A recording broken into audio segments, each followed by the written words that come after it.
Għall-ewwel darba, Malta tinsab mal-aqwa 20 bandiera fid-dinja f'dak li għandu x'jaqsam mas-settur marittimu hekk kif pajjiżna ġie klassifikat fl-14-il post.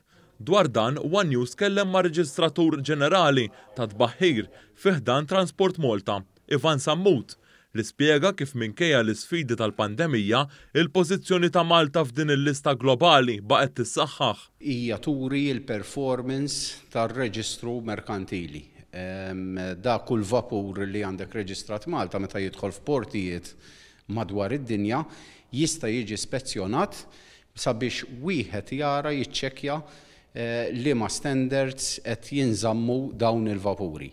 Pajjiżna jinsab fil-lista l-bajda f'dan is-settur, xi ħaġa li twassal biex ikunu attirati l-operaturi. Din tfisser ukoll għal Malta tfisser li ħajkollok reputazzjoni ta' kwalità akbar.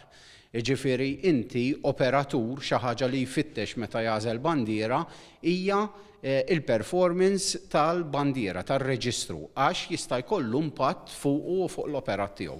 Transport Malta taħdem bla waqfien biex isiru spezzjonijiet kontinwi anka fuq opri tal-baħar li jġorru l-bandiera Maltija u jinsabu fi bħra barranin. Min-naħa tagħna aħna jsiru numru kbar ta' spezzjonijiet fuq il-vapuri tagħna biex naraw li dawn ikunu apprassi mal-liġijiet internazzjonali kif ukoll dawk nazzjonali.